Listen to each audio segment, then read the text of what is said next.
Hi అండి, అందరికీ నమస్కారం. ఈరోజు మా ఇల్లు చూపిస్తున్నాను చూడండి. ఇది సిటీలో ఉండే మా ఇల్లు. ఇది ఇండిపెండెంట్ హౌస్ అన్నమాట. మాది హైదరాబాద్లో ఉంటాము. ఇది మా చుట్టుపక్కల ఉండే సరౌండింగ్ ఏరియాస్ చెట్లతో వాటితో ఉంటుంది. అది రోడ్డు అన్నమాట. ఆ కారు మాదే, అది రోడ్డు. అలాగే అది మా గేటు. మీరు డీటెయిల్గా చూడొచ్చని. గేటుకి బయట సైడ్ ఏదో పిచ్చి మొక్క మొలిచిందనమాట. ఈ పక్కన చుట్టుపక్కల అన్నీ కూడా మావి అపార్ట్మెంట్స్ ఉంటాయి. ఎదురుకుండా ఒకటి చెట్టు ఉంది, అది మామిడి చెట్టు. దూరం నుంచి చూస్తే వ్యూ చాలా ఆహ్లాదకరంగా ఉంటుంది. వెనక తోట ఉంది మాకు, ముందు కూడా ఇల్లు ఉంది. దీనికి రెండు వైపులా గేట్ ఉంటుంది అనమాట. ఇది మా ఇల్లు చూస్తున్నారు కదండి. ఇలాంటి బిజీ లైఫ్లో మేము ఎప్పుడు ఇలాగే ఉంటూ ఉంటాం ఇక్కడ. సో ఇది మా ఇల్లు. ఎప్పుడైనా సెలవులు వస్తే కానీ సిటీలో కానీ తిరగడానికి ఈ కార్ని వాడుతూ ఉంటాం మేము అప్పుడప్పుడు.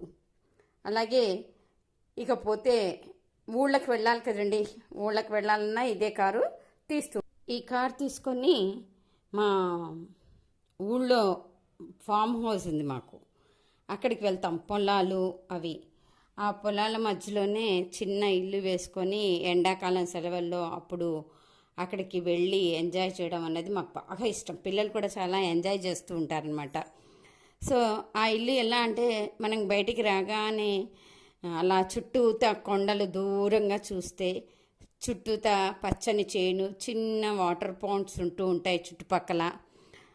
అలాగే ఓపెన్గానే మనము మంచాలు అవి వేసుకొని పడుకోవడానికి కన్వీనియంట్గా ఉంటుందని ఇలాంటిది వేసాం. ఇది మా పొలంలో ఉండేటటువంటి సీనరీని కూడా ఈ విధంగా వేసి మీకు చూపించడం జరిగింది.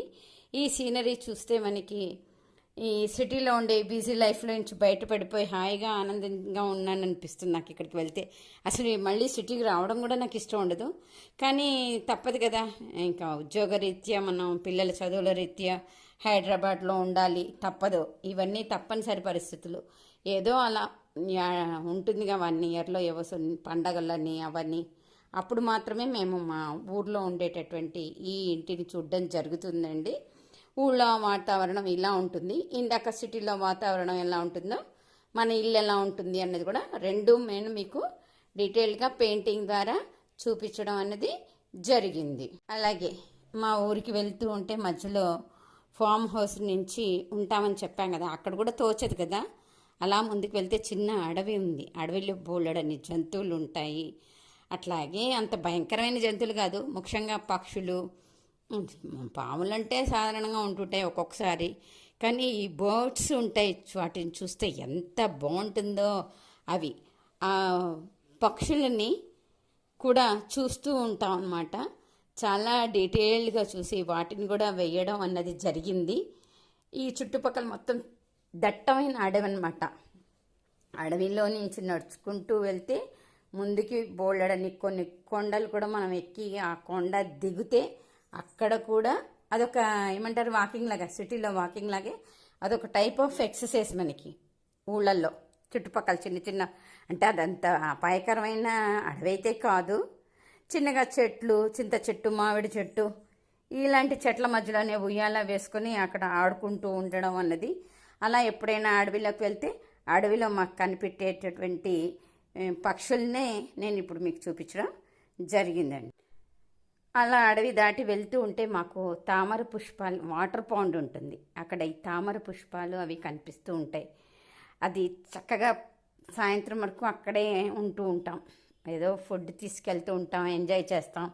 ఆ తర్వాత అక్కడ చూస్తాం అనమాట. ఈవినింగ్ అవగానే పాండ్లో వాటర్ ఉంటుంది కదా, వాటర్ మీద సూర్యకిరణాలు పడ్డము, వాటి రిఫ్లెక్షన్స్, ఆ తామర పువ్వుల మొగ్గలు, ఆ ఆకాశంలో ఉండే నీలిరంగు, ఎన్ని రకాలు కనిపిస్తాయో రంగులు అక్కడ మనకు.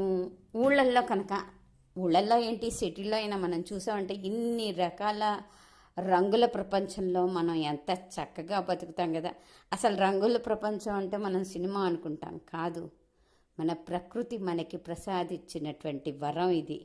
ఈ వరాన్ని కొంత మోడర్న్ టెక్నాలజీతో కారు నుంచి మొదలుపెట్టి మనం ఊళ్ళో ఉండే ఫామ్ హౌస్ వరకు వెళ్ళి అక్కడి నుంచి అడవిలో, చిన్న అడవి అనమాట అది, చిట్టడవి కాదు, చిన్న అడవి అంతే. అడవిలో పక్షులను చూసుకుంటూ, అలాగే ఈ తామర పుష్పాలను చూసుకుంటూ, ఆ ప్రకృతి ఆనందాన్ని అనుభవించుకుంటూ చక్కగా కొంతకాలం మళ్ళీ సిటీకి వస్తే హాయిగా ఫుల్ ఎనర్జెటిక్గా నేను జాబ్ చేయడానికి కానీ దానికి కానీ ఎంతో బాగుండేదండి. అందుకని ఇవన్నీ కలిపి ఒకటే వీడియోలో మీకు పెడుతున్నాను. నా వీడియోని చివరి వరకు చూడండి. ధన్యవాదాలు. నా ఛానల్ లైక్ చేసి, షేర్ చేసి, సబ్స్క్రైబ్ చేయమని కోరుకుంటున్నాను.